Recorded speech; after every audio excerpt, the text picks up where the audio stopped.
এটা মাহফিল না বাজার? মসজিদে কথা বলে কয়জন? মসজিদে কথা বলে কয়জন? আচ্ছা, বাজারে কথা বলে কয়জন? সবাই। আমরা কি মাহফিল রাখবো না বাজার করব?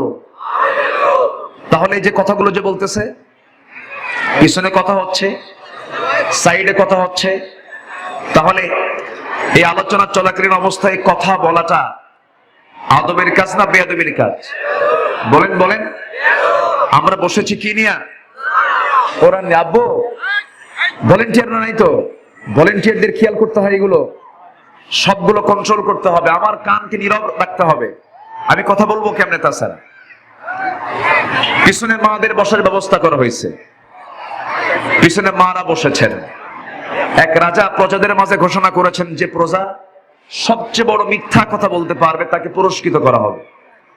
এক প্রজা এসে বলে, শুনলাম এক মশা এক হাতিরে খায় ফেলছে, কেন এটা কোনো মিথ্যা কথা হলো না? আরেকজন এসে বলতেছে, জাহাপন আমি একটা মিথ্যা বলতে চাই। কি? শুনলাম দুই মহিলা পাশাপাশি এক জায়গায় বসেছে কিন্তু কথা বলে নাই।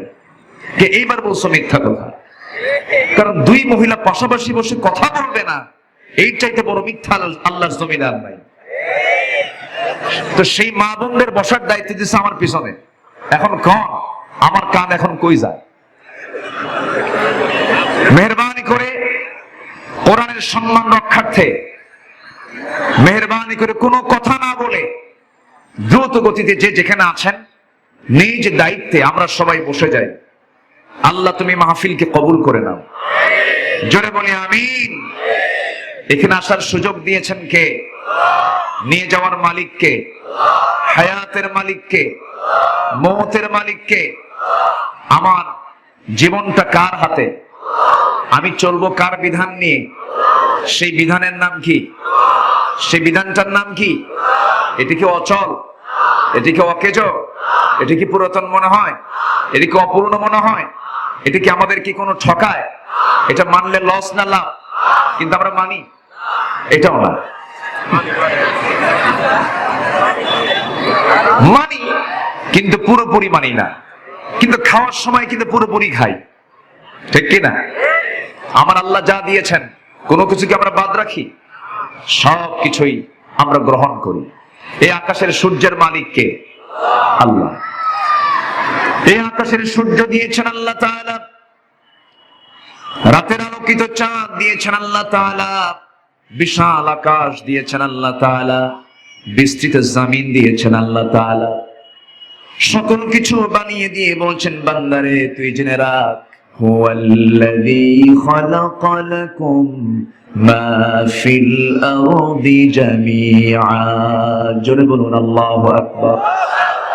তিনি সেই মহান সত্তা যিনি তোমাদের জন্য আসমান এবং জমিনের ভিতরে যা কিছু আছে সব তোমার জন্য বানিয়ে দিয়েছেন। আর তোমার দায়িত্ব হলো তুমি গোলাম হয়ে তোমার মুখ থেকে বের হবে আলহামদুলিল্লাহি রাব্বিল আলামিন। সবাই বলেন আলহামদুলিল্লাহি রাব্বিল আলামিন।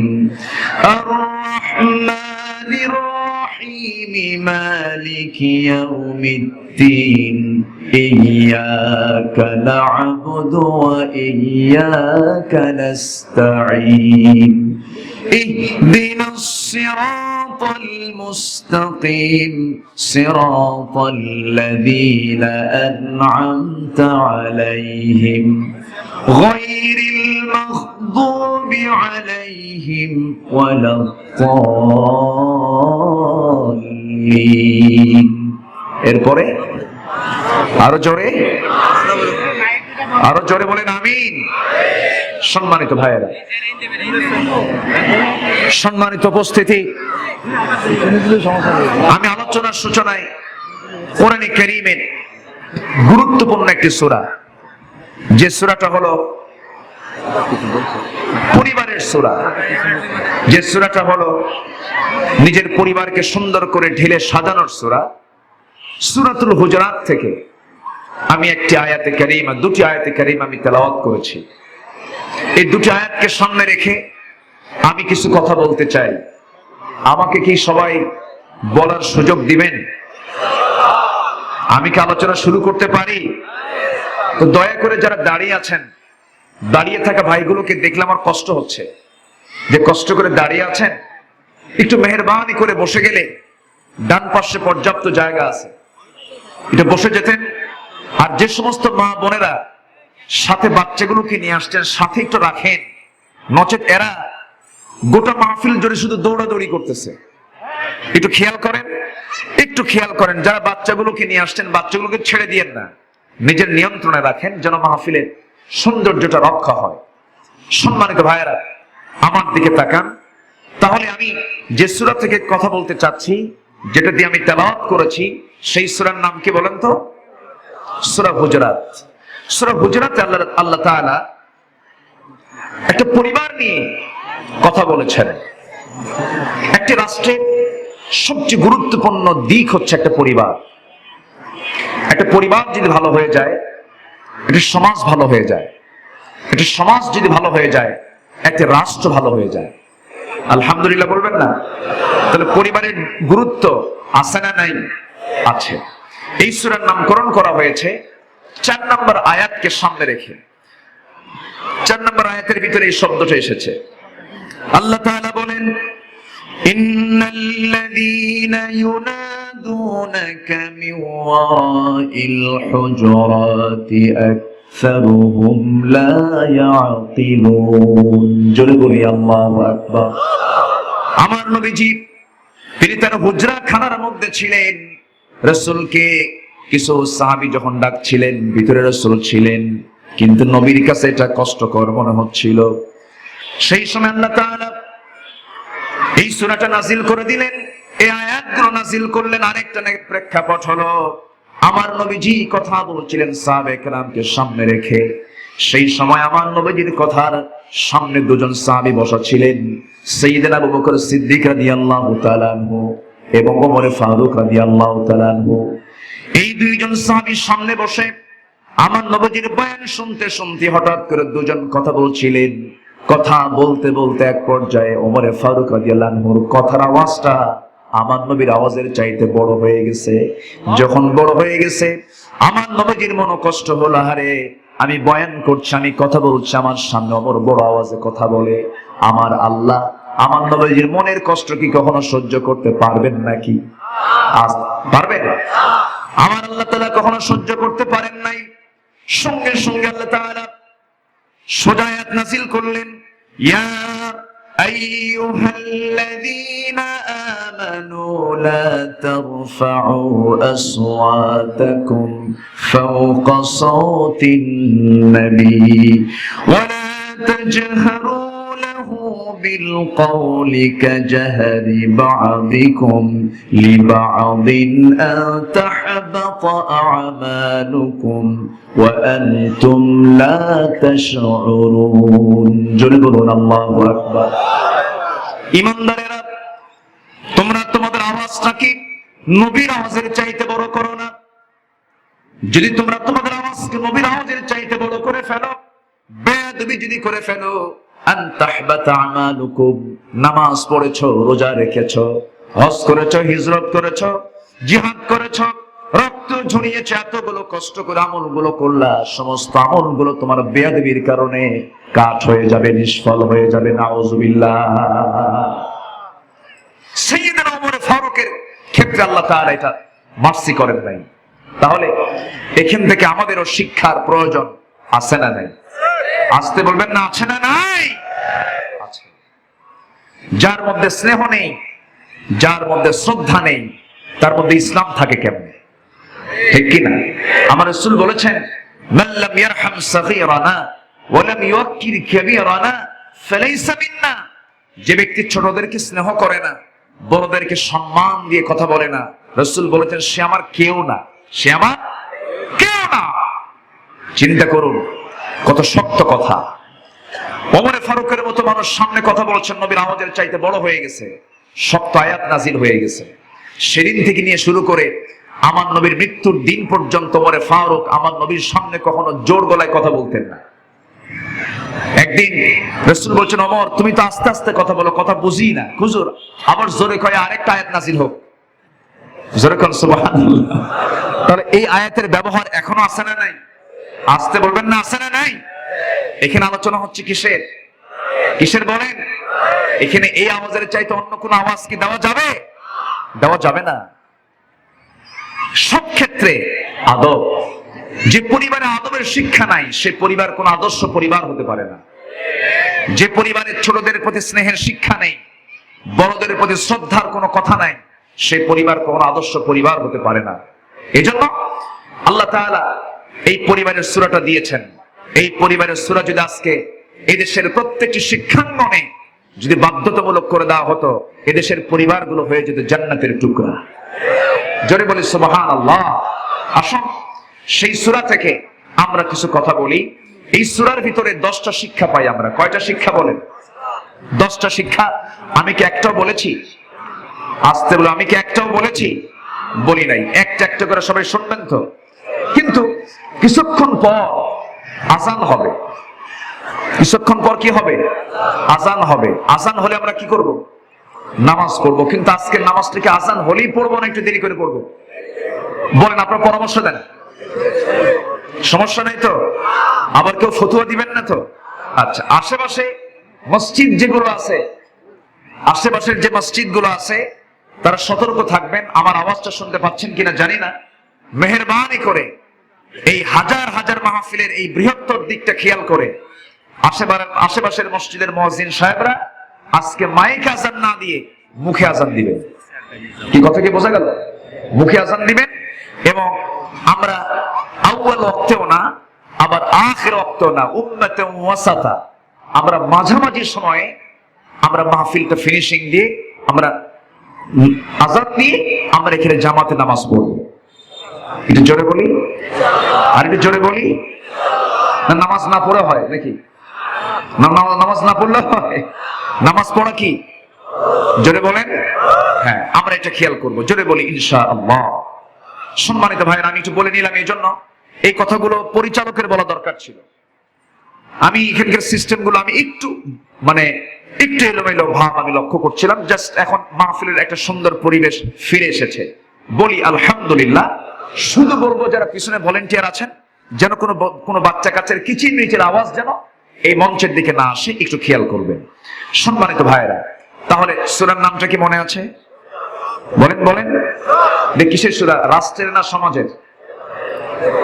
রাষ্ট্রের না পরিবারের? কিসের সূরা বলেন? সবার পরিবার আছে না নাই? অনেক যুবকরা চুপ করেছে, হুজুর বিয়ে তো করে নেই, পরিবার কিসের? এরকম চিন্তা করতেছেন নাকি? বউ ছাড়াও কি পরিবার নাই? বাপ মা কি পরিবার নয়? ভাই বোন কি পরিবার নয়? সবাই পরিবার। আমরা সবাই পরিবারভুক্ত। সেই পরিবারের জন্য একটা সূরা আমি সিলেক্ট করেছি আজকে, সূরাতুল হুজুরাত। 10টা শিক্ষা নিয়ে আমরা যাব। আর যে আয়াত থেকে আমি তেলাওয়াত করেছি সেই আয়াতটা হলো সূরা হুজুরাতের 15 এবং 16 নম্বর আয়াত। যে আয়াতের মধ্যে আল্লাহ পাক 3টা কাজ করলে পরে আল্লাহ নিজে বান্দাকে সিদ্দিক খেতাব দিয়ে জান্নাতের দরজার মেহমান বানায় দিবেন। জোরে বলি সুবহানাল্লাহ। সব আমরা শুনে যাব আজকে। জোরে বলি ইনশাআল্লাহ। সম্মানিত ভাইয়েরা, আমার দিকে তাকান। গত 4 দিন আগে 25শে নভেম্বর দিবাগত রাত্রি ফজরের সময় হঠাৎ করে যারা নামাজ পড়েছেন একটু ঝাঁকি মেরে উঠছিলাম। জানেন কিনা আপনারা কি ঝাঁকি মারা মানে কি? বলেন সবাই। আপনারা টের পাইছেন নাকি? টের পাইছেন? আচ্ছা, যারা টের পাইছেন আলহামদুলিল্লাহ। যারা টের পান নাই, নামাজ হয়েছে কিনা আল্লাহ জানে। কারণ ঘটনা ঘটছে কোন সময় বলেন? নামাজের সময়। আগের জাতিগুলোকে আল্লাহ পাক ধ্বংস করেছেন এই টাইমে, ভূমিকম্প দিয়া। আগের যত জাতি ধ্বংস হয়েছে সব এই টাইমগুলোতে, শেষ রাতের দিকে ভূমিকম্পের মধ্যে ঘুমন্ত অবস্থায় জাতিকে নাস্তানাবুদ করেছেন কে? আল্লাহ তাআলা। সেদিন যদি 5.8 মাত্রার ভূমিকম্প না হয়ে যদি একটু 10 মাত্রায় হতো, আর কয়েক সেকেন্ড না হয় যদি কয়েক মিনিট হতো, তাহলে আমার ভাইয়ের সিটি প্লাজা সহ যা আছে কোনো কিছু থাকতো? আচ্ছা, সিটি প্লাজা কি একদিনে হয়েছে? আর আল্লাহ ধ্বংস করতে কয় সেকেন্ড লাগবে?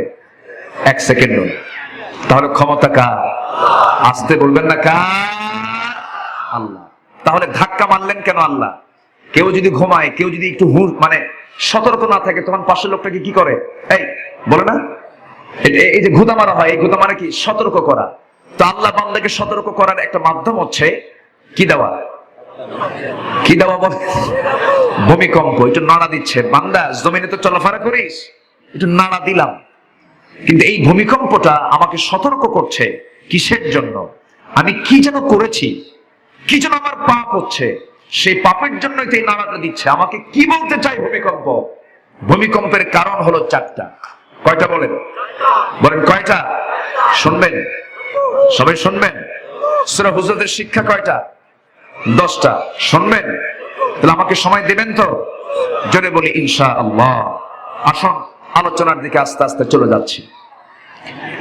আল্লাহ রাব্বুল আলামিন বলেন, ইন্নামাল মুমিনুনা আল্লাযীনা আমানু বিল্লাহি ওয়া রাসূলিহি সুম্মা লাম ইয়ারতাবু ওয়া জাহাদু বিআমওয়ালিহিম ওয়া আনফুসিহিম ফি সাবিলিল্লাহ উলাইকা হুমুস সাদিকুন।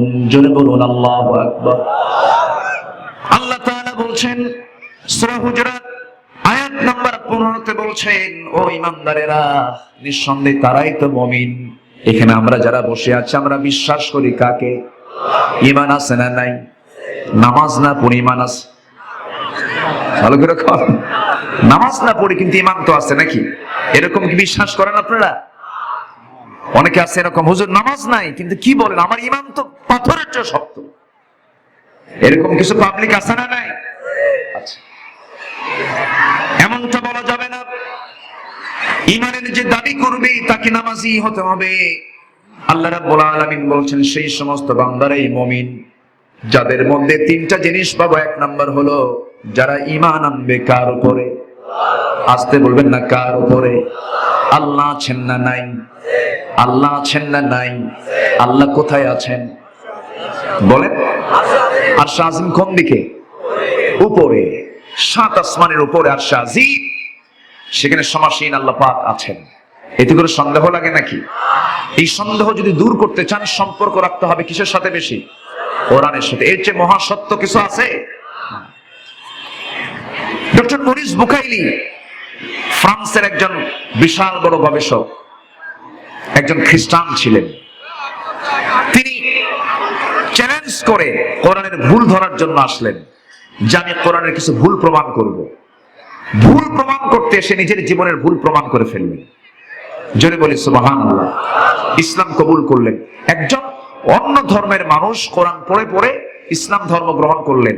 আর আমরা মুসলমান কি পড়ি না? আমরা কি পড়ি না? আমরা সব পড়ি। আমাদের জাগতিক জীবনের সকল শিক্ষা আমরা অর্জন করি। ইঞ্জিনিয়ার হই, জজ হই, ব্যারিস্টার হই, তারপরে কত শিক্ষা, সায়েন্স টেকনোলজির কত শিক্ষা। অথচ সবচেয়ে বড় মৌলিক শিক্ষা কিসের শিক্ষা? আসতে বলবেন না, কিসের শিক্ষা? এটাই হচ্ছে নৈতিক শিক্ষা। আজকে এই শিক্ষার অভাবে অনেক শিক্ষিত প্রচার করা হয় সমাজে। সেই শিক্ষিত লোকের মধ্যে রয়েছে পাশবিকতার আচরণ। আমি নিজের চোখে দেখে এসেছি আমাদের দেশে কাপাসিয়া গাজীপুরের দিকে কিছু বৃদ্ধাশ্রম তৈরি হয়েছে। সেই বৃদ্ধাশ্রমে কিছু বুড়া বুড়ি সেখানে থাকে।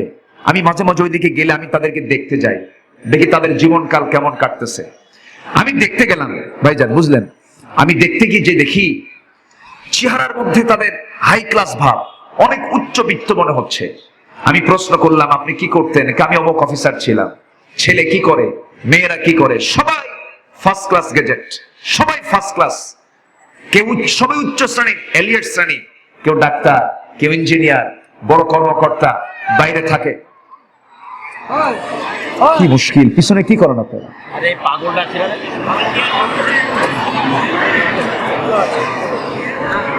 তো এরকম ভাবে উচ্চ শ্রেণীর সন্তানরা সেখানে আছে। আমি এক চাচাকে ডাক দিয়ে বললাম, চাচা আপনার ছেলে কি করে? তো বাবা আমার ছেলে অনেক বড় ডাক্তার। তো আপনাকে এখানে রেখে গেছে কেন? তার সময় নাই। যে সন্তান এত বড় শিক্ষিত হওয়ার পর বাপ মাকে বুড়া অবস্থায় দেখার সময় পায় না, সে কি আসল শিক্ষা পাইছে? আসতে বলবেন, আসল শিক্ষা পেয়েছে। বুড়াকালে বাপ মা সন্তানের সঙ্গে যত খারাপ আচরণ করুক না কেন, সন্তানের দায়িত্ব হলো সবকিছুকে নীরবে সহ্য করে বাপ মাকে খেদমত করা, ঠিক কিনা? বুড়া বয়সে সন্তানরা অনেক সময় বাপ মার বিরুদ্ধে কথা কয়, এখানে ওখানে বলে বেড়ায়, হুঁশ তো নাই, বয়স হয়ে গেছে। যেরকম ছোটবেলায় আব্বা আম্মাকে আমরা যেমন জ্বালাইছি, বুড়া অবস্থা আব্বা আম্মা এরকম করে জ্বালাতন করবে, ডিস্টার্ব করবে, আপনার বিরুদ্ধে কথা বলবে, আমারে দেখে না, আমারে খাওয়ায় না, তোর বউ খারাপ, তোর ছেলে খারাপ, তোর মেয়ে খারাপ, এগুলো বলবে। কিন্তু এরপরেও ইসলাম বলছে ইম্মা ইয়াবলুগান্না ইনদাকাল কিবারা আহাদুহুমা আও কিলাহুমা ফালা তাকুল লাহুমা উফ ওয়ালা তানহারহুমা ওয়া কুল লাহুমা কাওলান কারীমা। যেরকম আল্লাহু আকবার। বুড়ো হয়ে গেছে তোর বাপ, একজন অথবা দুইজনই, ধমক দিয়ে কথা বলবা না, হৃদয় দিয়ে কথা বলবা।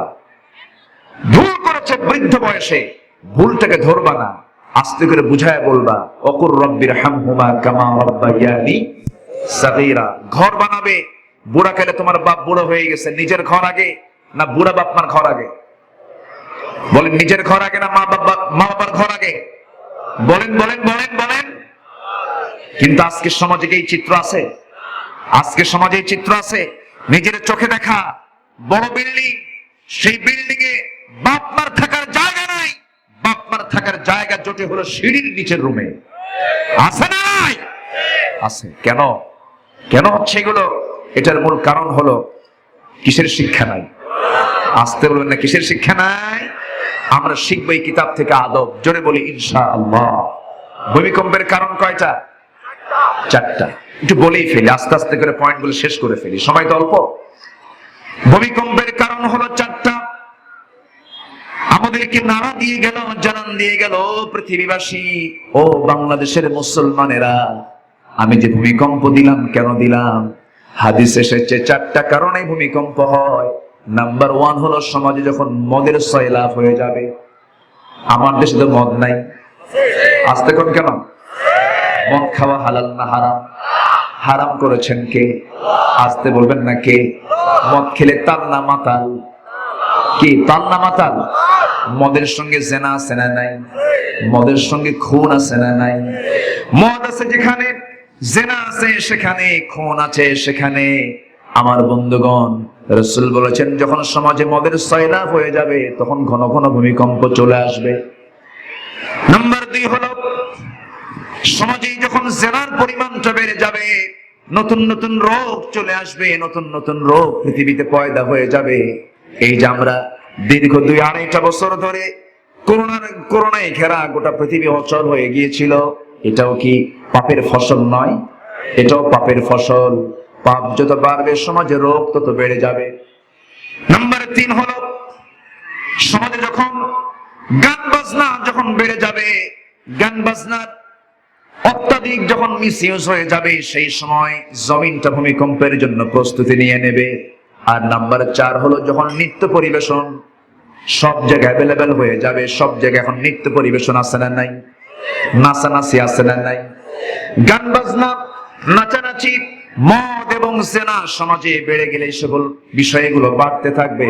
আল্লাহ তাআলা এগুলোকে হালাল করেছেন না হারাম করেছেন?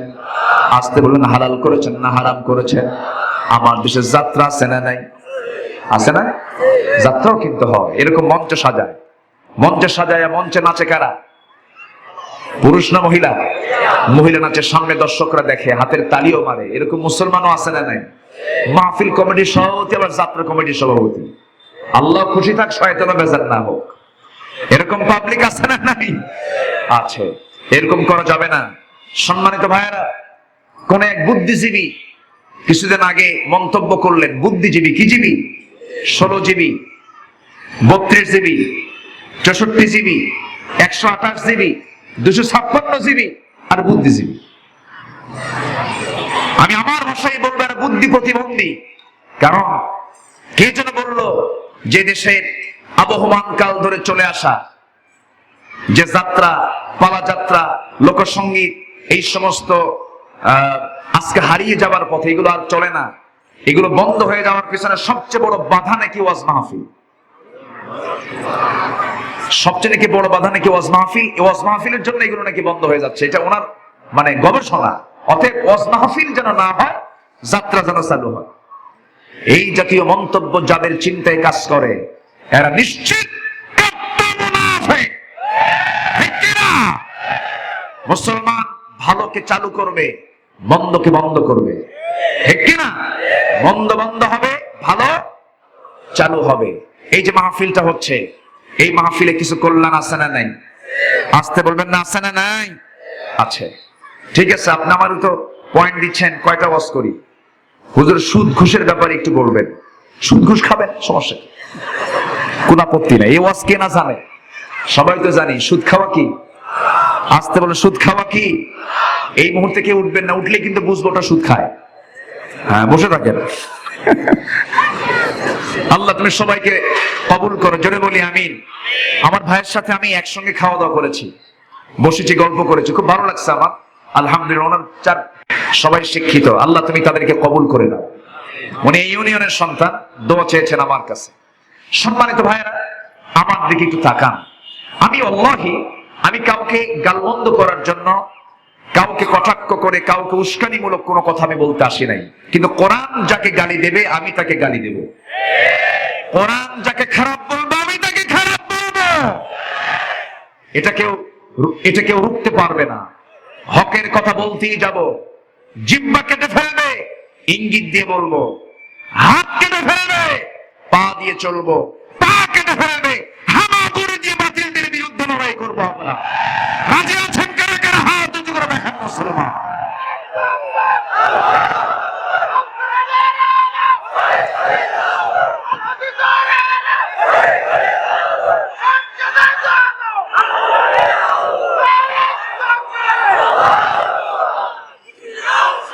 আল্লাহ তুমি সবার হাতকে কবুল করো, জোরে বলি আমিন।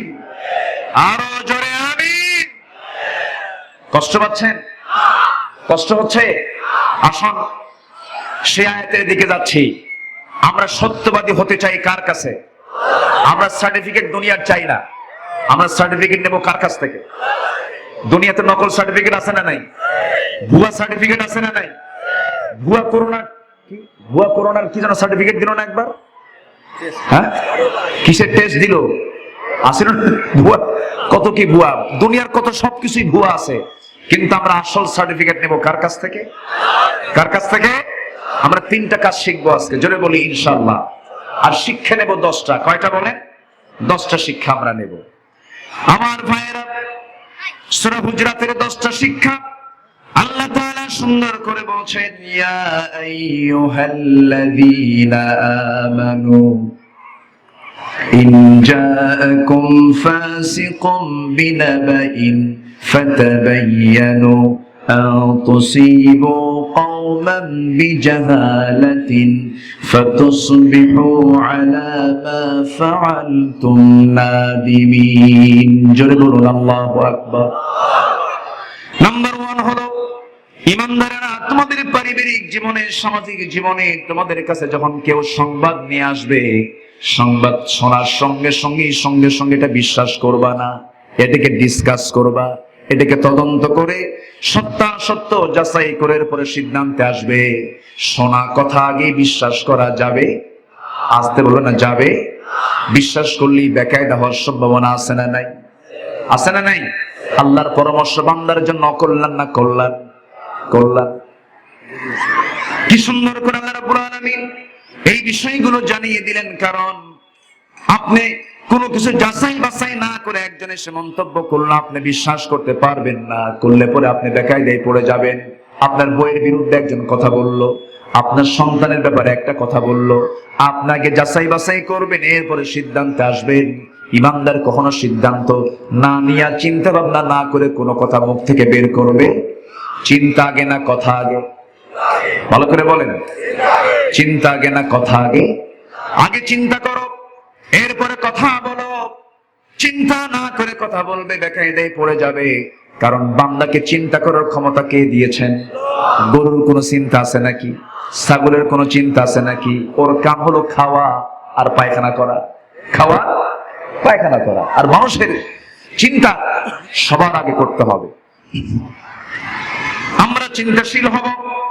নাম্বার 2 হলো, আল্লাহ রাব্বুল আলামিন বলেন, নাম্বার 2 হলো ইন্নামাল মুমিনুনা ইখওয়াতুন ফাআসলিহু বাইনা আখাওয়াইকুম ওয়াত্তাকুল্লাহ। নাম্বার 2 হলো তোমরা জেনে রেখে দিও, তোমরা মুমিন মুমিন কিন্তু ভাই ভাই। জোরে বলে সুবহানাল্লাহ।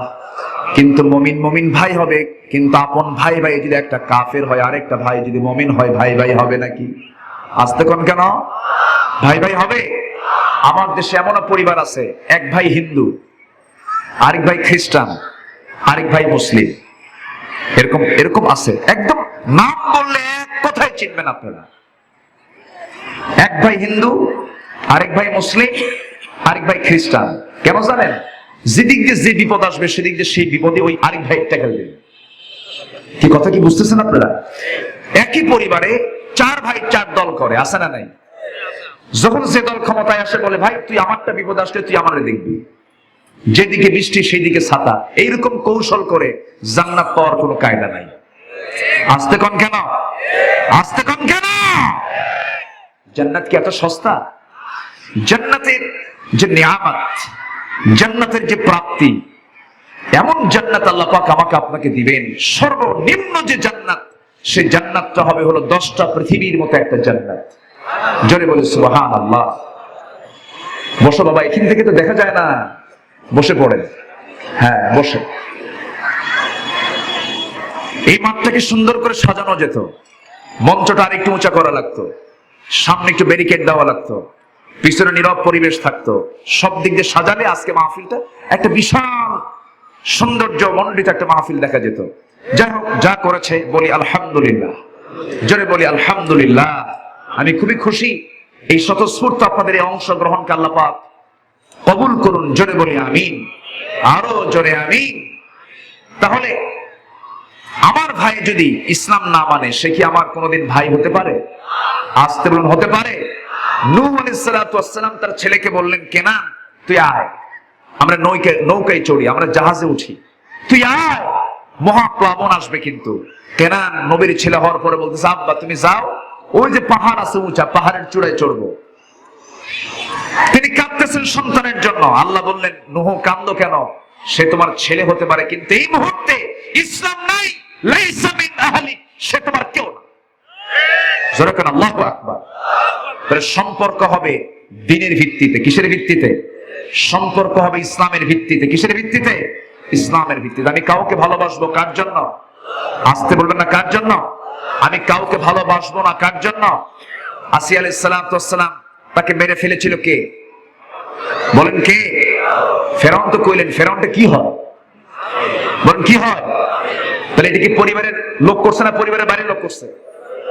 তাহলে এই যে একটা ঐতিহাসিক হত্যা, ঐতিহাসিক শাহাদাত, আসিয়া আলাইহিস সালাতু ওয়াস সালামকে শহীদ করলো, দুনিয়া থেকে নিশ্চিহ্ন করে দিল।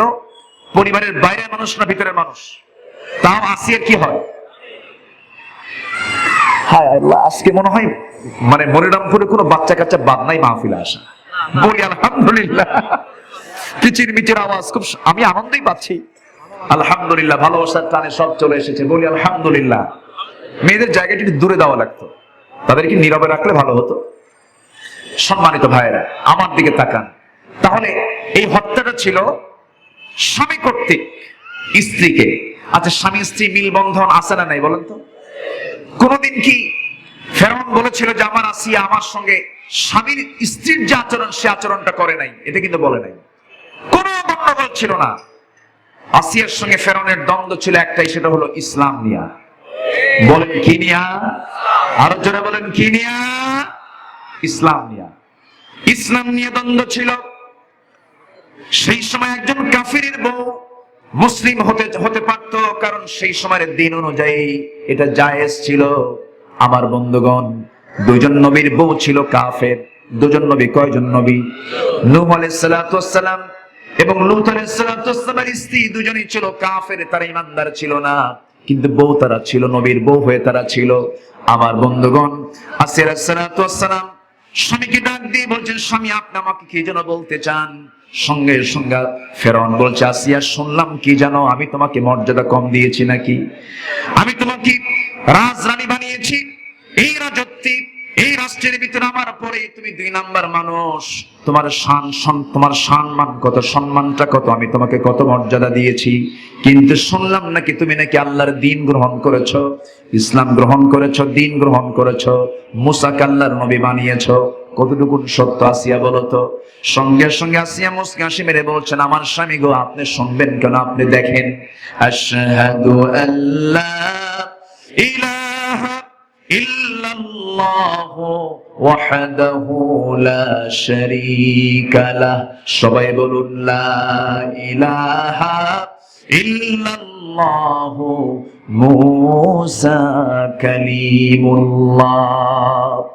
এই স্বীকৃতি দেওয়ার সঙ্গে সঙ্গে ফেরাউন তিলে বেগুনে খেপে গিয়ে বলছে, আসিয়া, এত তোমাকে মর্যাদা দিয়া তোমাকে এত দূর পর্যন্ত নিয়ে আসলাম, এটাই করার জন্য নাকি, এটাই দেখার জন্য নাকি? তুমি কি জানো, তুমি যদি এই অবস্থান থেকে তুমি যদি সরে না দাঁড়াও, আমি তোমাকে চরম শাস্তি দিয়ে দুনিয়া থেকে বিদায় করে দেব। এই কথা শোনার সঙ্গে সঙ্গে আসিয়া আলাইহিস সালাতু ওয়াস সালাম মুস্কা হাসি মেরে বলছেন, আমার স্বামী গো, আপনি আমাকে কি করবেন জানি না, আমি আপনার সঙ্গে বেয়াদবি করতে পারবো না, আমি আপনাকে সম্মান করি, আপনি আমার স্বামী। কিন্তু একটা বিষয় জেনে রাখবেন, সব জলাঞ্জলি দেব, কিন্তু ঈমানটা জলাঞ্জলি দেব না। ইন্নামাল মুমিনুনা আল্লাযীনা আমানু বিল্লাহি ওয়া রাসূলিহি। প্রকৃত মুমিন তো তারাই যারা ঈমান আনবে কার উপরে? আসতে বলবেন না, কার উপরে? এবার কি হলো? ফেরাউন বলছে, আসিয়া, আমি তোমাকে দুনিয়া থেকে বিদায় করে দেব, আমি তোকে রাখবো না। আসিয়া আলাইহিস সালাতু ওয়াস সালাম বলেন, স্বামী গো, আমি দুনিয়া থেকে বিদায়ের প্রস্তুতি নিতে প্রস্তুত আছি, কোনো আপত্তি নাই, কিন্তু ইসলাম ছাড়তে আমি রাজি নই। এবার ফেরাউন করলো কি? ফেরাউন সঙ্গে সঙ্গে মন্ত্রী পরিষদ ডাকলো। মন্ত্রী পরিষদ দেখি জরুরি সভা করে নিয়ে বলল, শোনো, আজকে তোমাদের কিনে বসেছি, আমার বউ আসিয়াকে নিয়ে আমি একটা সিদ্ধান্ত নিতে চাচ্ছি, আমি তাকে দুনিয়া থেকে বিদায় করে দেব। সঙ্গে সঙ্গে কিছু কিছু পরামর্শ আসলো, আপনারই তো বউ, আপনি তাকে মারলে কেমন হয়? সে বলল, না, সে আমার বিরুদ্ধে অবস্থান নিয়েছে, সে ইসলামটাকে গ্রহণ করেছে, আমি ওকে বাঁচাবো না। জল্লাদ কই? জল্লাদকে সিলেকশন দেওয়া হলো, জল্লাদকে বলে দিল, ওকে ধর, হাত পা বেঁধে ফেল। দেখেন, স্বামী কর্তৃক যখন তাকে আটকানো হলো, হাত পা বাঁধা হলো। তাফসীরের মধ্যে এসেছে, অধিকাংশ তাফসীর এসেছে, আসিয়া আলাইহিস সালাতু ওয়াস সালামকে যখন দুনিয়া থেকে বিদায় করা হবে, মাথার চামড়া লোহার চিরুনি দিয়ে টেনে টেনে নিচের দিকে নিয়ে আসা হচ্ছিল।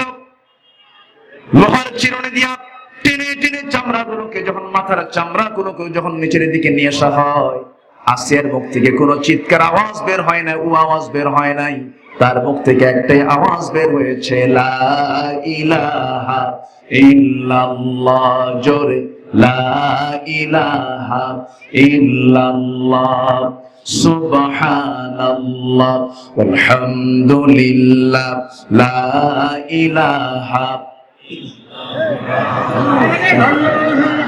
লা ইলাহা ইল্লাল্লাহ, লা ইলাহা ইল্লাল্লাহ, লা ইলাহা ইল্লাল্লাহ, মুহাম্মাদুর রাসূলুল্লাহ সাল্লাল্লাহু। আযানটা ঠিক করেছিল মাইকে, আমি তো কইছিলাম, আমি বলছিলাম না। মেহরবানি করে বসেন। না, মসজিদে যাবেন নাকি? এখন থাকতে রাজি আছেন তো সবাই? সবাই থাকবেন? জোরে বলি ইনশাআল্লাহ।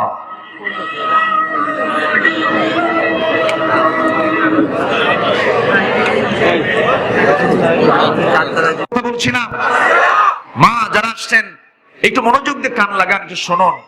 আসিয়া আলাইহিস সালাতু ওয়াস সালাম শহীদ হচ্ছেন কার হাতে? স্বামীর হাতে। কোন কার হাতে? ফেরাউন তো সবাই জানে কার হাতে, স্বামীর হাতে। জীবন দিচ্ছেন কোন অপরাধে? বলেন কিসের জন্য? ঈমানের জন্য। তাহলে এখন বলুন, সবচেয়ে বড় সম্পর্ক হলো স্বামী স্ত্রী, ভাই বোন, আত্মীয় স্বজন না ঈমানের? বলেন কিসের সম্পর্ক? ঈমান। আমার ভাইয়েরা, এরপরে কি হলো? আসিয়া আলাইহিস সালাতু ওয়াস সালামের জীবন প্রদীপ নিভে যেতেছে, যে কোনো মুহূর্তে তিনি দুনিয়া থেকে বিদায় নিয়ে নিবেন। এই সময় তিনি দোয়া করছেন কার কাছে? আল্লাহর কাছে দোয়া করছেন। সেই দোয়াটা কোরআনে কোড আছে, কোরআনে আল্লাহ পাক বলে দিয়েছেন। অথচ আসিয়া আলাইহিস সালামের কিতাব কি কোরআন ছিল না তাওরাত ছিল? বলেন কি ছিল? তাওরাত কিতাবের তিনি অনুসারী ছিলেন। কিন্তু তিনি কি দোয়াটা করলেন আল্লাহর দরবারে, সেই দোয়াটা মঞ্জুর হয়ে গেল। আসিয়া আলাইহিস সালাম তিনি দোয়া করছেন, আল্লাহকে বলছেন, আল্লাহকে কত কাছে টেনে নিতে হয় দেখেন, আল্লাহকে কত প্রিয় মনে করে, কত কাছে টেনে নিয়ে তিনি বললেন, রব্বি বিনিলি ইনদাকা বাইতান ফিল জান্নাহ ওয়া নাজ্জিনি মিন ফিরআউনা ওয়া আমালিহি। জোরে বলুন আল্লাহু আকবার। আল্লাহ তাআলা রব্বি বিনিলি, আমার জন্য তুমি বানায়া দাও একটা ঘর। কয়টা ঘর? কয়টা ঘর চাইছেন? একটা ঘর। তুমি আমাকে বেশি ঘর দিবা না, মাত্র একটা ঘর দিবা তোমার ঘরের কাছে। যেরকম সুবহানাল্লাহ। আসিয়া কার প্রতিবেশী হতে চেয়েছে? আমরাও প্রতিবেশী কার হতে চাই? আসতে বলবেন না, কার প্রতিবেশী? কি সুন্দর করে তিনি দোয়া করছেন, আল্লাহ তুমি আমার জন্য একটা মাত্র ঘর, বুয়ুতুন বহুবচন, বাইতান এক বচন। তিনি বলছেন, আল্লাহ তুমি আমার জন্য একটা মাত্র ঘর দিবা তোমার কাছে, বাইতান ফিল জান্নাত, জান্নাতের মধ্যে তোমার ঘরের কাছে একটা ঘর আমাকে দিয়ে দিও। আর আল্লাহ ফেরাউন আমাকে শাস্তি দিচ্ছে, আমার কোনো কষ্ট নাই, আমাকে ফেরাউনের কুকর্ম থেকে তুমি আল্লাহ আমাকে বাঁচাইয়া তোমার কাছে নিয়ে যাও। যেরকম সুবহানাল্লাহ। কি সুন্দর করে তিনি দোয়াটা করলেন। আল্লাহ বলছেন, ও দুনিয়ার নারীরা, ও দুনিয়ার পুরুষেরা, তোরা সবাই জেনে রাখ, আমি আসিয়ার দোয়াটা কবুল করে সর্বশেষ কিতাব কোরআনের ভিতরে এই দোয়াটা তোদের জন্য শিক্ষার জন্য দিয়ে দিলাম। আমার ভাইরা, সম্পর্ক হবে ভাই ভাই, ঠিক আছে, যদি ঈমানটা থেকে যায় সম্পর্ক থাকবে, ঈমান যদি না থেকে সম্পর্ক থাকবে না। কেমন করে সম্পর্ক থাকে? আমার ভাইরা, আমার নবীজি মক্কা ছেড়ে মদিনায় চলে গেছেন বেড়ানোর জন্য, না হিজরত করে? কি করে বলেন? হিজরত করে চলে গেছেন। আমার নবীজি মদিনায় যখন চলে গেলেন, মদিনায় যাওয়ার পর বদরের যুদ্ধ চলে এলো। বদরের যুদ্ধে আমার রাসূল তো আগে আক্রমণ করেন নাই, কাফেররা নবীকে মদিনায় শেষ করে দেওয়ার জন্য তারা রওনা দিয়েছিল মদিনার দিকে। মদিনার কাছাকাছি এসে বদর নামক প্রান্তরে, মদিনা থেকে 80 মাইল দূরে বদর নামক প্রান্তরে এসে তারা ঘাঁটি গাড়লো। আমার নবীর কাছে সংবাদ গেল, আবু জেহেল 1000 সৈন্যের সমারোহ ঘটিয়ে বদর প্রান্তরে হাজিরা দিয়েছে, সে যুদ্ধ করে মুসলমানদেরকে পরাজিত করতে চায়। আমার নবীজি কানে যখন সংবাদ চলে এলো, ওই বছরই প্রথমবার রোজা ফরজ হয়েছে। আমার নবীজি যে বছর রোজা ফরজ হলো, 16টা রোজাও সাহাবীরা রেখেছেন। 17তম রমজানের দিন আমার নবীজি সাহাবায়ে কেরামকে ডাক দিয়ে বলছেন, ও সাহাবীরা, শুনতে পেলাম আবু জেহেল নাকি 1000 সৈন্য নিয়ে যুদ্ধে চলে এসেছে আমাদেরকে পরাজিত করার জন্য, তোমরা কি প্রস্তুত আছো নাকি? সাহাবীরা বললেন, ইয়া রাসূলুল্লাহ, খাইয়া থাকি না খেয়ে থাকি, অস্ত্র থাকুক আর না থাকুক, বাতিলদের বিরুদ্ধে আমরা লড়াইয়ের জন্য প্রস্তুতি নিয়ে নিলাম। একটু জোরে বলুন সুবহানাল্লাহ, একটু জোরে বলুন সুবহানাল্লাহ। মুসলমানদের বিজয় এসেছে শক্তি দিয়া, অস্ত্র দিয়া, না ঈমান দিয়া? বলেন, শক্তি, অস্ত্র না ঈমান? আমরাও কি আনতে চাই? দুর্বল না শক্ত? দুর্বল না মজবুত? মজবুত ঈমান আমরা আনবো। জোরে বলি ইনশাআল্লাহ। 313 জন মোটে প্রস্তুত হলো। কতজন? 313 জন। এর মধ্যে ছোট্ট দুইটা বাচ্চা, মুআজ, আফরার ছেলে দুটো এসে বলতেছে, ইয়া রাসূলুল্লাহ, শুনলাম যুদ্ধে নাকি এসেছে আবু জেহেল, আমরা চাচ্ছিলাম আমরা একটু যুদ্ধে যেতে চাই। রাসূল বললেন, তোমরা যুদ্ধে যায় কি করবা? আমরা সবার বিরুদ্ধে যুদ্ধ করব না, আবু জেহেলের বিরুদ্ধে যুদ্ধ করব। একটু আস্তে বলি সুবহানাল্লাহ, জোরে বলি সুবহানাল্লাহ। মানুষ ছোট, বুকে সাহস ছোট না বড়? বড়। রাসূল বললেন, তোমরা পারবা? হুজুর কি বলেন, শুধু চিনায় দিবেন, কিন্তু এত রাগ আবু জেহেলের বিরুদ্ধে কেন? সঙ্গে সঙ্গে ছোট্ট দুইটা বাচ্চা বলছে, আপনাকে মেরেছে, আপনাকে বাড়ি ছাড়া করেছে, আপনাকে সবচেয়ে বেশি কষ্ট দিয়েছে, এই জন্য আমাদের রাগ সবচেয়ে বেশি আবু জেহেলের উপরে। আল্লাহু আকবার।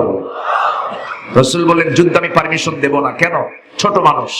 বড়জন বলে, হুজুর ওর চেয়ে আমি একটু বড় আছি, আপনি আমারে পারমিশন দেন অন্তত। ছোটজন বলে, হুজুর ও শুধু লম্বাই বড়, কিন্তু শক্তির দিক থেকে আমি বেশি।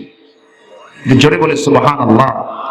আমার নবীজি বলেন, ঠিক আছে, তাহলে তোমরা লড়াই শুরু করো। দুজন লড়াই শুরু করে দিয়েছে। শুরুর এক পর্যায়ে ছোট জনকে নিচে ফেলে দিয়ে বড় ভাই উপরে বসে আছে। ছোট জন আস্তে করে তার মাথাটা টান মেরে ধরে কানের মধ্যে মুখ ঢোকায় বলে, ভাই তুই তো আমার চেয়ে বড়, একসঙ্গে খাই না, একসঙ্গে ঘুমাই না, একসঙ্গে খেলি না, সবটা একসঙ্গেই করি, তুই এরকম নির্মম পাষাণের মতো তুই একা একা যুদ্ধে যেতে চাস, আমারে যেতে দিবি না? আমারে যেতে দে। অতএব তুই তোর গায়ের শক্তি একটু কমায় দে, তোর বুকের উপরে উঠে একটু বসায় বুঝায় দে রাসূলকে আমিও কম নই। জোরে বলি সুবহানাল্লাহ। আমার নবীজি টের পেলেন, রাসূল হাসেন কিন্তু চোখে পানি। আহারে, গায়ে জোর নাই কিন্তু ঈমান আছে। জোরে বলি সুবহানাল্লাহ। গায়ে জোর নাই কি আছে? আর আমাদের গায়ে জোর আছে কিন্তু।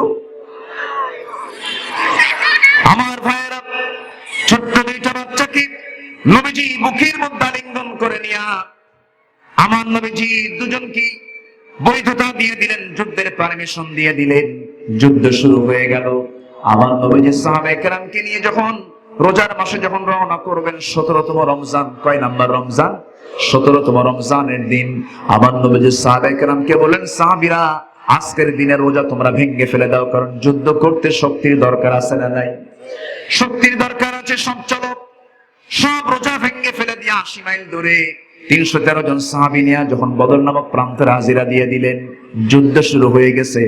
ওই যুদ্ধ হলো ভাই ভাই যুদ্ধ, বাপ বেটা যুদ্ধ, জামাই শ্বশুর যুদ্ধ, চাচা ভাতিজা যুদ্ধ, মামা ভাগিনা যুদ্ধ, একই বংশের যুদ্ধ। শুধু ইসলামকে কেন্দ্র করে, কি কে কেন্দ্র করে বলেন? ইসলামকে কেন্দ্র কি ঈমানকে কেন্দ্র করে। আমার বন্ধুগণ, যুদ্ধের ময়দানে সাহাবায়ে কেরাম গিয়ে দেখে সামনে আমার বাপ, সামনে আমার চাচা, সামনে আমার ছেলে, সামনে আমার জামাই, যুদ্ধ শুরু হয়ে গেছে। আমার বন্ধুগণ, একজন সাহাবী উবাইদা ইবনে জাররাহ রাদিয়াল্লাহু তাআলা আনহু যুদ্ধের ময়দানে দাঁড়ায় গিয়ে দেখেন সামনে তার বাপ সামনে হাজির হয়ে গেছে। কাফেরদের পক্ষ থেকে যারা আসছে যুদ্ধের ময়দানে। উবাইদা মনে মনে চিন্তা করলেন, আহারে বাবার কোলে মানুষ হয়েছে, শৈশব কৈশোর কেটেছে, আমি কেমন করে তাকে হিট করি, আমি কেমন করে তাকে আঘাত করি। সঙ্গে সঙ্গে তিনি তরবারি কোষবদ্ধ করে গুটায় নিয়ে ইউটার্ন হয়ে ফিরে আসতেছেন। মুহূর্তের মধ্যেই তিনি চিন্তা করলেন, এই মুহূর্তে যদি আমি আমার বাবা মনে করি, এই যুদ্ধের ময়দান থেকে যদি বাপকে যদি ছেড়ে দেই, কিয়ামতের দিন আল্লাহ পাক আমাকে আসামির কাঠগড়ায় দাঁড় করাবেন, কারণ সে তো আমার বাপ হতে পারে কিন্তু সে তো এই মুহূর্তে ইসলামের দুশমন। এই চিন্তা মাথায় নিয়ে আবার তিনি মোড় ঘুরে দাঁড়ালেন, তরবারি হাতের মধ্যে নিয়ে কোষমুক্ত করে বাবার সামনে গিয়ে দাঁড়ায়া বাপকে বাপ না মনে করে, শিরকের প্রতীক মনে করে গর্দান বরাবর হাঁকায়া দিলেন। গর্দানটা ছিটকে চলে গেল, মাথাটা ছিটকে পড়ে গেল। এই অবস্থায় বাপকে দুনিয়া থেকে বিদায় করে যখন চলে আসলেন, যুদ্ধ থেমে গেছে, মুসলমানদের বিজয় হয়ে গেছে। সবার মুখে মুখে হাসি, কিন্তু লক্ষ্য করে দেখা গেল উবাইদার মুখে হাসি নাই। রাসূল বলেন, সাহাবীরা আমার উবাইদা কেন কান্দে? আমাদের তো বিজয় হয়েছে, উবাইদার কান্নার কারণটা কি? সঙ্গে সঙ্গে বলা হলো, হুজুর উবাইদার বাপ আজকে যুদ্ধে মারা গেছে। রাসূল বলেন, সাহাবীরা তোমরা কারা আমার উবাইদার বাপকে মেরেছো? এই কাজটা তোমাদের ঠিক হয় নাই। আদর করে মানবতা দেখিয়ে এই কথাটা বললেন। সঙ্গে সঙ্গে সাহাবীরা বললেন, ইয়া রাসূলুল্লাহি উবাইদার বাপকে আমরা কেউ আঘাত করতে যাই নাই। উবাইদার বাপকে উবাইদা আজকে নিজে কাফের মনে করে, মুশরিক মনে করে দুনিয়া থেকে বিদায় করে দিয়েছে। জোরে কোন আল্লাহু আকবার। জান্নাত কি এত সস্তা? আমার ভাইয়েরা, আমার নবীজি এই কথা শোনা মাত্রই, এই স্যাক্রিফাইস দেখে হাত দুইটা গা দিয়ে বলছে, উবাইদা আমার বুকের মধ্যে চলে আয়। বুকের মধ্যে ঢুকায় নিয়ে আলিঙ্গন করে নিয়ে বলছেন, উবাইদা আজকে তুমি যে কাজটা করেছো, আল্লাহর 8টা জান্নাত তোমার জন্য অপেক্ষা করছে। আমার নবীজি ওই ছোট্ট দুটো সাহাবী, প্রিয় সাহাবী, বদর যুদ্ধের মধ্যে প্রথম কাতারে দাঁড়ায় দাঁড়ায় দেখতেছে, দেখি তো কাফেরদের নেতা কোনটা। এক সাহাবীকে ডাক দিয়ে বলে, ও চাচা আবু জেল কই? সাহাবী বলতেছে, আবু জেল দিয়ে কি করবা একটু দেখায় দাও। এরপরে কি করব দেখায় দিচ্ছি। ওই যে ঘোড়ার পিঠে বসে আছি, বলতে দেরি হলো, সিংহের মতো গর্জন দিয়া বাজ পাখির মতো উড়ন্ত হয়ে দৌড় মেরে তার কাছে চলে গেছে দুই ভাই একসঙ্গে। কাফের মুশরিকরা ছোট বাচ্চা দেখে খেয়ালি করে না, এই ছোট বাচ্চা আবার কি করবে। দুই দিকে ঘোড়ার দুই পাশ ছেড়ে দিয়ে আবু জেল বসে আছে। এমন সময় ছোট্ট দুইটা বাচ্চা ছোট্ট তরবারি নিয়ে আল্লাহু আকবার শব্দ বলে অতর্কিত হামলা চালায় আবু জেলকে ঘোড়ার পিঠ থেকে ওই যে ধরাশয়ী করে জমিনে ফেলে দিয়েছে। আর কোমর সোজা করে আবু জেল আর কোনোদিন দাঁড়াতে পারে নাই। বড় ভাইকে কাফের মুশরিকরা চতুর্দিক থেকে ঘেরাও করে ফেললো। এক পর্যায়ে একদিন কাফের এসে বড় ভাই মুআযের ডান হাতে মেরে দিল। এক আঘাতে ডান হাতটা চামড়ার সঙ্গে ঝুলতে লাগলো। ঝুলন্ত হাত, বাম তরবারি পড়ে গেছে। দৌড় মেরে গিয়ে বাম হাতে তরবারি উঠায় নিয়ে যুদ্ধ চালাচ্ছিলেন। ডান হাত ঝুলতেছে বাম চামড়ার সঙ্গে, বাম হাতে সে বাড়ি খায়। যুদ্ধ করতে কষ্ট হচ্ছে এটা মনে করে হাতটা পায়ের নিচের, বাম পায়ের নিচে রেখে এত জোরে টান মারলেন, হাত ছিটকে পড়ে গেছে। বাম হাতে যুদ্ধ চালালেন, বাম হাতও কেটে ফেলে দিল। ঝনঝন করে তরবারি পড়ে গেছে। সামনে এতিমের মতো দাঁড়ায় আছে, তরবারি চালাবেন কেমনে? দুই হাতি কাফেররা কেটে নিয়েছে। আরেকজন কাফের এসে গর্দান বরাবর হাঁকায় দিল। সেই ছোট্ট বাচ্চা দুনিয়া থেকে বিদায় হয়ে দুনিয়ার সমস্ত মুসলমানদেরকে জানায় দিল, দুনিয়ার মুসলমান, ঈমানটা এমন করে পাকাপোক্ত করতে হয়। জোরে বলেন সুবহানাল্লাহ। আমরা তো গরু খাওয়া মুসলমান। আমরা কি খাওয়া মুসলমান? আমরা তো গরু খাওয়া মুসলমান। ঈমান হচ্ছে এমন একটা বিষয়ের নাম, ঈমান আছে, সম্পর্ক আছে। ঈমান নাই, সম্পর্ক নাই, এটাই হচ্ছে প্রকৃতি ইমানদারের কাজ। আমার ভাইয়ের অনেকগুলো কথা আছে, আস্তে আস্তে করে বলবো। আমার বন্ধুগণ, আমাকে সময় দিবেন তো? জোরে বলি ইনশাআল্লাহ। আরো জোরে বলি ইনশাআল্লাহ। 10টা পয়েন্ট আমি শেষ করার চেষ্টা করছি। আমরা আমাদের মধ্যে কোনো গন্ডগোল হলে গন্ডগোল বাড়াবো না সংশোধন করব? কি বাড়াবো না সংশোধন করব? ফাসলিহু, তোমরা ইসলাহ করবে। নাম্বার 3 হলো ওয়াকসিতু, ন্যায় বিচার করবে। কি বিচার? আস্তে কোন কি বিচার? পরিবারের অনেক মুরব্বী আছে, এক বেটাকে বেশি দেয়, এক বেটাকে কম দেয়, আছে না নাই? মেয়েকে ঠকায়া ছেলেকে দিয়ে দেয়, আছে না? আসতে বলেন কেন? আসতে বলেন কেন? আল্লাহ বলছেন পরিবারে এগুলো অন্যায় করবে না। তুমি বাবা হয়েছো, সকল সন্তানকে সমানভাবে ভাগ করে দিবা, ঠিক কি না? একজনকে বেশি করে লিখে দাও, একজনকে কম করে লিখে দাও। হালাল না হারাম? হালাল না হারাম? ইয়াদিলু হুয়া আকরাবু লিত্তাকওয়া, ইদাল করো, এটাই হচ্ছে তাকওয়ার চূড়ান্ত পন্থা। জোরে বলি সুবহানাল্লাহ। সম্মানিত ভাইরা, শুধু পরিবারে নয়, সমাজে, রাষ্ট্রে, সব জায়গায় ন্যায় বিচারের দরকার আছে না নাই? এটার সোনালী যুগ ছিল হলো সাহাবে কেরামদের যুগ। খায়রুল কুরুনি করনি সুম্মাল্লাযীনা ইয়ালুনাহুম সুম্মাল্লাযীনা ইয়ালুনাহুম, কি সোনালী যুগ ছিল সেই সাহাবে কেরামদের যুগে। খলিফার বিরুদ্ধে বিচারক রায় দিয়েছেন। আল্লাহু আকবার বলেন। কার বিরুদ্ধে? খলিফা, রাষ্ট্রপতির বিরুদ্ধে একজন বিচারক রায় দিয়েছেন। একজন বিচারক ছিলেন, তিনি হচ্ছেন কাজী শুরাইহ। কাজী শুরাইহ ইবনুল হারিস আল কিন্দি রাহমাতুল্লাহ আলাইহি 117 বছর হায়াত পেয়েছিলেন। 60 বছর বিচারপতির দায়িত্ব পালন করেছেন। একদিন সাইয়েদনা ওমর ফারুক রাদিয়াল্লাহু তাআলা আনহু, ওমর ফারুকের নাম সবাই শুনছেন তো? সবাই চিনিত নাকি? এক মাহফিল অনেকদিন আগে বললাম, ওমর ফারুককে কে চিনেন? সামনে দিকে এক ছোট ছেলে দাঁড়ায় বলে, হুজুর চিনি, আমাদের বাসায় দোতলায় ভাড়া থাকে। কি কষ্ট হচ্ছেন নাকি আপনারা? ইসলামের দ্বিতীয় খলিফার নাম কি? ওমর। তার শাসনামলে তিনি সে সময় পাওয়ারফুল, ক্ষমতায় আছেন। সেই সময় তার একটা ঘোড়া কেনার প্রয়োজন হলো, ঘোড়া কিনলেন। তো বিক্রেতা ঘোড়া বিক্রি করেছে, তিনি কিনেছেন, টাকা লেনদেন হয়ে গেছে। তিনি ঘোড়াটাকে পরীক্ষা করার জন্য ঘোড়ায় চড়লেন, দাবড়ালেন। তো 4-5 মাইল যেতেই ঘোড়াটা অকেজ হয়ে গেল, আর দৌড়াতে পারে না। তিনি ভাবলেন যে সে আমাকে অসুস্থ ঘোড়া দিয়েছে। বিক্রেতার কাছে এসে বলছে, এই তুমি আমাকে ঠকালে কেন? আমাকে অকেজ ঘোড়া কেন দিলা? এই ঘোড়া আমি নেব না, টাকা ফেরত দাও। ঘোড়া বিক্রেতা বলছে, আপনি আমিরুল মুমিনিন, আপনি এই কথা বলতে পারেন? আমি তো আপনাকে সুস্থ ঘোড়াই দিয়েছি, আপনার কাছে গিয়ে নষ্ট হয়ে গেছে, অসুস্থ হয়ে গেছে। কেন আমি এই ঘোড়া নেব না, আমি টাকাও ফেরত নেব না। দুজন ক্রেতা বিক্রেতার মধ্যে গন্ডগোল শুরু হয়ে গেছে। এখন খলিফা ওমর ফারুক বলছেন, তাহলে এটার ফয়সালা কি হওয়া দরকার? চলেন আমরা আদালতে যাই। আদালতে গেছে। আদালতে যাওয়ার পর সামনে যখন দাঁড়ায় আছেন ওমর ফারুক, কাজী শুরাইহ তার আসন থেকে দাঁড়ায় বলতেছে, আমিরুল মুমিনিন সালামুন আলাইক, আপনাকে সালাম জানাচ্ছি। আপনি দরবারে কেন? আদালতে কেন? কি বিচার চাইতে আসছি। কি বিচার বলুন? কে যে ঘোড়াওয়ালা আমাকে ঘোড়া দিছে, অকেজ ঘোড়া, আমি ফেরত দিচ্ছি, টাকা নেব, সে ফেরত নেয় না। এবার বিস্তারিত শোনার পর তিনি বলছেন, আমিরুল মুমিনিন, আমি আপনাকে সম্মান করি, আমি আপনাকে শ্রদ্ধা করি, কিন্তু আপনি যে বিচারের রায় নিতে এসেছেন, এই রায়টা আপনার পক্ষে যাবে না। সুবহানাল্লাহ বলবেন না? জোরে বলুন। কেন, কি হয়েছে? বিচারপতি, আপনি আমাকে বুঝিয়ে দেন।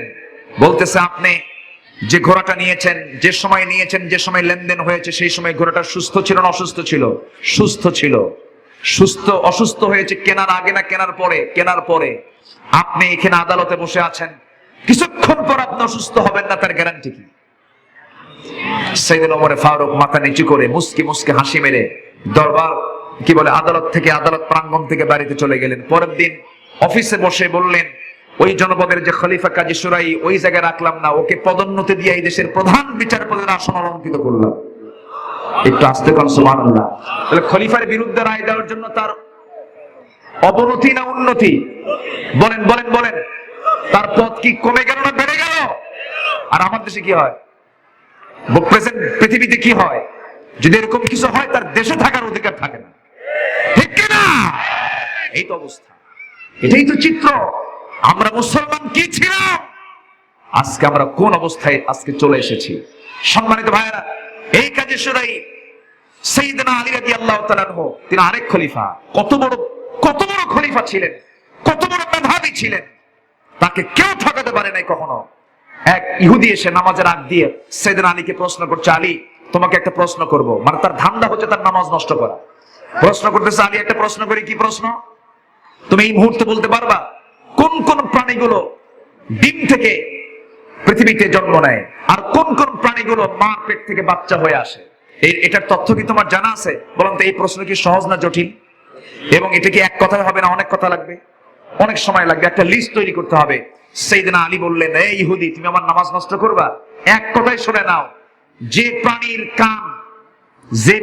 কান মাথার ভেতরে থাকে ওটা ডিম থেকে আসে, আর যে প্রাণীর কান মাথার বাইরে থাকে সেটা মার পেট থেকে প্রসব হয়।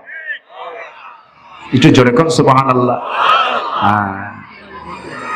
সম্মানিত ভাইয়েরা, কি এখন বোঝা যাচ্ছে? বোঝা যাচ্ছে? বাড়িতে যায় সব প্রাণী হিসাব করবেন, সব অঙ্ক মিলে পাবেন। বলেন সুবহানাল্লাহ। সেই আলীর বিরুদ্ধে একবার বিচারক, মানে এক বেচারি আদালতে নিয়ে গেছে। সাইয়েদনা আলী উনি যুদ্ধের ময়দান থেকে ফিরে আসতেছিলেন, লৌহ বর্ম ওনার ঘোড়ার পিঠ থেকে পড়ে গেছে, হেরে গেছে। উনি লৌহ বর্ম কেনার জন্য বাজারে গেছেন, যাই দেখেন এক ইহুদির হাতে তার লৌহ বর্ম চিহ্ন আছে। চিহ্ন দেখে বলেন, ইহুদি, তুমি আমার এই লৌহ বর্ম পেলে কোথায়? ইহুদি কয়, এটা আমার। কেন এটা আমার? না এটা আমার, না এটা আমার, না এটা আমার। কি কোথায় কি বাজে? এত বাজান বাজালেন আজকে আপনারা। সম্মানিত ভাইয়েরা, আলোচনা কি চালাবো? এরপরে সাইয়েদনা আলী রাদিয়াল্লাহু তাআলা বললেন, তাহলে তুমি আমাকে দেবে না লৌহ বর্ম? সঙ্গে সঙ্গে ইহুদি বলছে, আপনাকে দেবো কেন, এটা তো আমারই, আপনার তো প্রমাণ নাই। চলো আমরা আদালতে যাব। আদালতে গেলেন, ওই কাজী সুরাইয়ের দরবারে গেলেন, যে কাজী সুরাই এর আগে ওমরের বিরুদ্ধে রায় দিয়েছিলেন। সেই কাজী সুরাইয়ের সামনে গিয়ে আলী দাঁড়ালেন, সামনে দাঁড়ায় গেলেন কাজী সুরাই, আমিরুল মুমিনিন খলিফাতুল মুসলিমিন সালামুন আলাইক, আপনি বসুন, কি সমস্যা হয়েছে বলুন। কি দেখুন, আমার লৌহ বর্ম এটা ইহুদি চুরি করছে, ও বলে এটা আমার, আমাকে এটা ফেরত দেওয়ার ব্যবস্থা করে দেন। সঙ্গে সঙ্গে কাজী সুরাই বলছেন, আমিরুল মুমিনিন, এখানে দরবার, এটা হচ্ছে আদালত, এই জায়গায় সাক্ষী প্রমাণের ভিত্তিতে রায় হয়। আপনার যে এটা লৌহ বর্ম তার কি প্রমাণ আছে? হ্যাঁ আছে। সাক্ষী কই? হ্যাঁ সাক্ষী আছে। কে? আমার ছেলে দুইটা। কাজী সুরাই বলেন, ছেলের সাক্ষী বাবার জন্য গ্রহণযোগ্য হবে না, বাবার সাক্ষী ছেলের জন্য গ্রহণযোগ্য হবে না, এটা আদালত গ্রহণ করবে না। সঙ্গে সঙ্গে আলী বললেন, আপনি আমার ছেলের বিরুদ্ধে কথা বলছেন, অথচ আমার ছেলের পক্ষে আমার রাসূল বলেছেন, সাইয়্যিদুশ শাবাবি আহলিল জান্নাহ, আল্লাহু আকবার, জান্নাতের যুবকদের সর্দার হলো আমার হাসান হোসেন, তার সাক্ষ্য আপনি নেবেন না? কাজী সুরাই বললেন, আমিরুল মুমিনিন, হাদিসের কথা এসেছে ঠিক আছে, কিন্তু বাবার সাক্ষ্য কোন আদালত বাবার জন্য ছেলের সাক্ষ্য কোন আদালত গ্রহণ করবে না, ছেলের জন্য বাবার সাক্ষ্য কোন আদালত গ্রহণ করবে না। অতএব এই লৌহ বর্ম আপনার প্রমাণ আমি করতে পারলাম না, এই লৌহ বর্ম ইহুদির হাতেই চলে যাবে। ইহুদি হাতে নিয়ে চলে যাচ্ছে।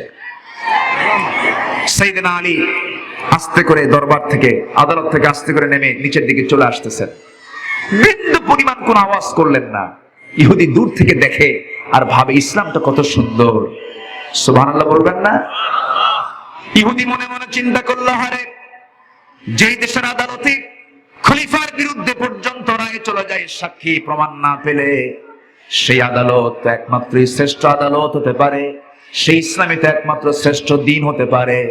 আমি কি আর পারি? ইহুদি থাকতে আমাকে পড়িয়ে দাও, আশহাদু আল্লা ইলাহা ইল্লাল্লাহু ওয়াহদাহু লা শারীকা লাহু وأشهد أن محمدا عبده ورسوله। হেদায়েতের মালিক কে? আসতে বলবেন না কে? সূরা হুজুরাতের শিক্ষা কয়টা? আসতে বলবেন না কয়টা? বলেছি কয়টা? আরো আছে কয়টা? আরো আছে কয়টা? আরো আছে 7টা। আস্তে আস্তে আমরা শিখে নেব। এক কথা আমি শেষ করে দিচ্ছি, কারণ সময় তো খুব অল্প। আসর নামাজের ওয়াক্ত প্রায় মাঝামাঝি পর্যায়ে চলে এসেছে। আমরা নামাজটাও পড়বো, জোরে বলি ইনশাআল্লাহ। আমাকে আর 10 মিনিট সময় কি দিবেন? সবাইকে দিবেন? জোরে বলি ইনশাআল্লাহ। ভাইজান কষ্ট হচ্ছে না তো? কেউ কষ্ট পাচ্ছেন না তো? বলি আলহামদুলিল্লাহ। জোরে বলি আলহামদুলিল্লাহ। এই সমস্ত শিক্ষাগুলো যদি পরিবারে দেওয়া হয়, পরিবারটা হয়ে যাবে জান্নাতের টুকরা। জোরে বলি ইনশাআল্লাহ। আমরা শিক্ষা দিব, জোরে বলি ইনশাআল্লাহ। সবাইকে নামাজ পড়ি? 5 ওয়াক্ত নামাজ পড়বেন কার? একটু হাত তুলে দেখান তো।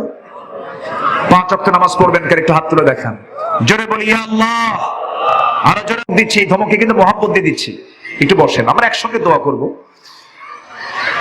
যদি কবুল না হয় তাহলে আমাদের কোথায় যেতে হবে? জাহান্নাম। সাইয়েদনা আবু বকর সিদ্দিক রাদিয়াল্লাহু আনহু একদিন কাঁদতেছেন, হঠাৎ করে দোকানদারি করতে করতে কাঁদতেছেন। উনি দোকানদার ছিলেন, সুবহানাল্লাহ বলেন। একদিকে রাষ্ট্রপতি, আরেকদিকে কি? দোকানদার। খলিফা হওয়ার পরের দিন দোকানের দিকে যাচ্ছেন। সবাই বলতেছেন আপনি কই যান? আমি দোকানদারি করতে যাই। কেন? আপনি তো খলিফা। তিনি বলছেন পরিবার তার খলিফাগিরি দিয়ে চলবে না, যাই। সুবহানাল্লাহ বলেন। দোকানে বসে দোকানদারি করতে করতে এক কাস্টমার আসছে। 1 বছর আগে একটা কাপড় নিয়ে গেছে। সে কাপড়টা নিয়ে বলতেছে, দোকানদার এই কাপড়টা আমি নেব না, পছন্দ হয় নাই, ফেরত নেন। কি নেন? ফেরত নেন। নেব না। কেন? পছন্দ হয় নাই, টাকা দেন। উনি টাকাটা ফেরত দিলেন, কাপড়টা নিয়ে নিলেন। এরপরে কান্নার থামে না, খালি কাঁদতেছে। সবাই বলে আবু বকর তুমি কাঁদো কেন? সামান্য কাপড়ের জন্য তোমার চোখে পানি কেন? কাপড় ফেরত দিয়েছে, তুমি টাকা ফেরত দিয়েছো, তোমার কি এমন ক্ষতি হলো? সঙ্গে সঙ্গে তিনি বলছেন শোনো, আল্লাহ তো বলেছেন ইন্নাল্লাহা আশতারা মিনাল মুমিনিনা আনফুসাহুম ওয়া আমওয়ালাহুম বিআন্না লাহুমুল জান্নাহ। আল্লাহ মুমিনের জান এবং মালকে জান্নাতের বিনিময়ে কিনে নিয়েছেন। এই আয়াতটার জন্য আমি আবু বকর কান্দি কেন? সকালবেলা আমার এক কাস্টমার এসে আমার কাছে টাকা ফেরত নিয়ে আমাকে কাপড়টা ফেরত দিয়ে চলে গেছে। এই যে আমার জান এবং মালকে আমি আল্লাহর জন্য খরচ করার জন্য আমি সদকা করে দিয়েছি, ভালো কথা। আমি মরে গেলাম, আল্লাহর সামনে আমি হাজির হলাম। আমার নামাজ, আমার কুরবানি, আমার জীবন, আমার মরণ সব আমি আল্লাহর জন্য সবকিছু করে দিলাম। কিন্তু আমার আল্লাহর সামনে গিয়ে যদি আল্লাহর সামনে দাঁড়ানোর পর আল্লাহ যদি বলেন আবু বকর এই দিকে আয়, এই যে তোর নামাজ, এই যে তোর রোজা, এই যে তোর দান, এই যে তোর জিহাদ, একটা আমার পছন্দ হয় না, তুই ফেরত নিয়ে যা। তখন আমি কি করব? তখন আমি কি করব আল্লাহ? আমি এই জন্য কান্দি। সুবহানাল্লাহ বলবেন না? তাদের চিন্তা কি ছিল আর আমাদের চিন্তা কি? আমরা পেতে চাই কাকে? আসতে বলে আমরা পেতে চাই কাকে? আল্লাহকে পেতে চাই। জীবনের এক জায়গায় না, সব জায়গায়। আল্লাহকে সব জায়গায় দরকার আছে না নাই? দুনিয়াতে দরকার, কবরে দরকার। কিন্তু দুনিয়ার কি আব্বা আম্মা, ভাই বোন, স্বামী স্ত্রী, পরিবার পরিজন কি কবরে আছে? হাসরে আছে? কোথাও কি পাওয়া যাবে? কিন্তু আমার আল্লাহ সব জায়গায় আছেন না নাই? সাথে রাসূল আছেন না নাই? তাহলে আমানু বিল্লাহি ওয়া রাসূলিহি, যারা ঈমান আনবে আল্লাহর উপরে, রাসূলের উপরে। নাম্বার 2 হলো সুম্মা লাম ইয়ারতাবু, যারা সন্দেহ করবে না আল্লাহকে বিশ্বাসের ক্ষেত্রে। ওয়াজাহাদু, যারা জিহাদ করবে কার পথে? বিআমওয়ালিহিম ওয়া আনফুসিহিম ফি সাবিলিল্লাহ। এই 3টি কাজের যারা সাক্ষ্য দেবে, আল্লাহ বলছেন আমি তাকে সিদ্দিক খেতাব দিয়ে আমি তাকে জান্নাত দিয়ে দেব। জোরে বলি সুবহানাল্লাহ। এই 3টি কাজ করার তৌফিক তুমি আল্লাহ দিয়ে দাও, জোরে বলি আমিন। এইদিকে আরো 7টা শিক্ষা আমরা শিখে যাব এক কথায়। নাম্বার 4 হলো লা ইয়াসখার, আমরা কোনো উপহাস করব না। উপহাস করে আমি কাউকে ডাকবো না। ধরুন একটা লোকটা খাটো, আমি তাকে খাটো বলবো না। যে কালো, আমি তাকে কালো বলবো না। কালোকে কালো বললে মূলত গালি হয়ে যায় কার উপরে? আসতে কোন কেন ভাই? কালোকে কালো বানিয়েছেন কে? কানাকে কানা বানিয়েছেন কে? কানাকে কানা বলে ডাকেন এমন কিছু লোক আছে না? এই কানা এদিকে আয়, এই কালো এদিকে আয়, আছে না? এই দেড়বাটের এইদিকে আয়, আছে না নাই? এরকম করে ডাকা হালাল না হারাম? বলেন হালাল না হারাম? পরিবারেও ডাকা যাবে না, সমাজেও ডাকা যাবে না। আল্লাহ পাক এগুলোকে হারাম করে দিয়েছেন। এই শিক্ষাগুলো আমরা নেব, জোরে বলি ইনশাআল্লাহ। সম্মানিত ভাইয়েরা, সম্মানিত বন্ধুগণ, মন তো চাচ্ছে আমি আরো কথা বলি।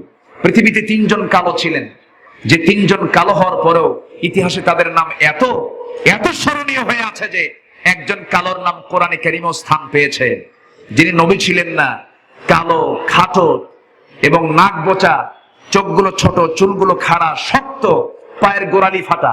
পায়ের গোড়ালি ফাটা কিছু লোক আছে না নাই? গোড়ালি ফাটা লোক যখন ল্যাপে শুয়ে পড়ে, ল্যাপের কাপড় কি ঠিক থাকে? সকালবেলা প্রত্যেকদিন স্বামী স্ত্রীর মধ্যে গন্ডগোল হয়, কি স্বামী নিলাম খালি পাও ফাটে, ল্যাপ ছেড়ে, এরকম আছে না নাই বলেন তো?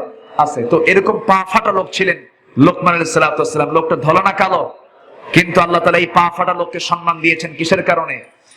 এই কোরআনের ভিতরে তার নামটা কেন আসলো? আল্লাহ তার ওয়াজগুলোকে পছন্দ করেছেন। সেই ওয়াজগুলো করেছেন সমাজে না পরিবারে?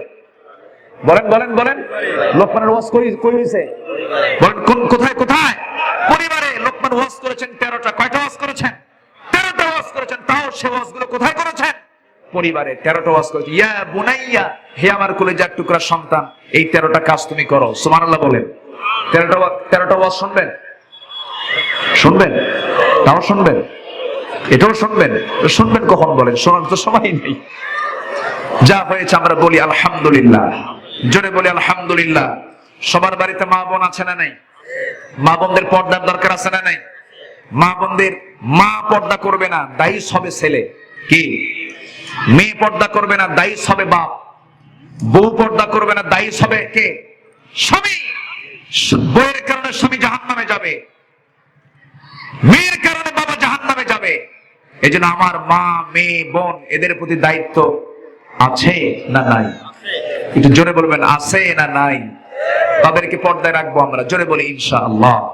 14 শ্রেণীর পুরুষ, 14 জন ছাড়া পৃথিবীর কোন পরপুরুষের সঙ্গে আমার মা বোনদেরকে দেখতে দেব, পর্দা ছাড়া বাইরে বের হতে দেব, জোরে বলি ইনশাআল্লাহ।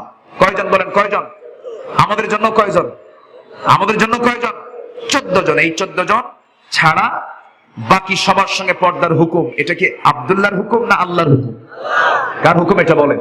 এই জায়গায় কোনো আপিল করা যাবে না। যারা পর্দার বিরুদ্ধে কথা বলে, জানে অনেকে বলে পর্দা নাকি মানবতার বিরুদ্ধে, পর্দা নাকি নারীদেরকে বন্দিশালায় রাখার জন্য মানে করা হয়, এই জাতীয় মন্তব্য যারা করে তারা হচ্ছে এই জামানার ফেরাউন। ঠিক কি না?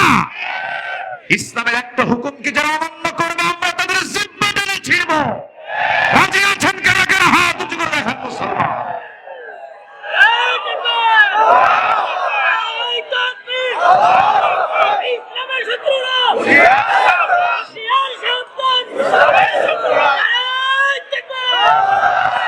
আল্লাহ তুমি সবার হাতকে কবুল করো, জোরে বলি আমিন। আরো জোরে আমিন। কষ্ট দিলাম মনে হয় আপনাদের। আমি আর সময় এই জন্য ক্ষেপণ করবো না, কারণ অনেকের ওযু নাই, ওযু করতে হবে, নামাজ পড়তে হবে, সব মিলে আমাদের এখনো প্রায় 10 মিনিট সময়, 15 মিনিট সময় লেগে যাবে। সব দিক দিয়ে বিবেচনা করে আমি যতটুকুন বলেছি বলি আলহামদুলিল্লাহ। কিন্তু শর্ত হলো আমি সবার কাছে উদাত্ত আহ্বান জানাই, করজোরে বিরতি জানাচ্ছি, আমরা একসঙ্গে আমরা দোয়া করব। কেউ তো ইনশাআল্লাহ বললেন না। এতক্ষণ আমরা আদব নিয়েছিলাম, এখন যদি ওঠেন দোয়ার আগে, তাহলে এটা কিন্তু একটু দেখতে বেমানান হয়ে যাবে। আমি বেয়াদব বলবো না, একটু দেখতে বেমানান হবে। একটু বসুন, আমরা দোয়া করব। যাদের ওযু আছে দোয়ার পর নামাজে দাঁড়ায় যাবেন, যাদের ওযু নাই তারা ওযু করে আসবেন, নামাজটা পড়ে নেবেন, জোরে বলে ইনশাআল্লাহ। তার আগে মাহফিল কমিটি একটু আমার কাছে আবদার করেছেন, যেহেতু মাহফিলটা চালাচ্ছে এই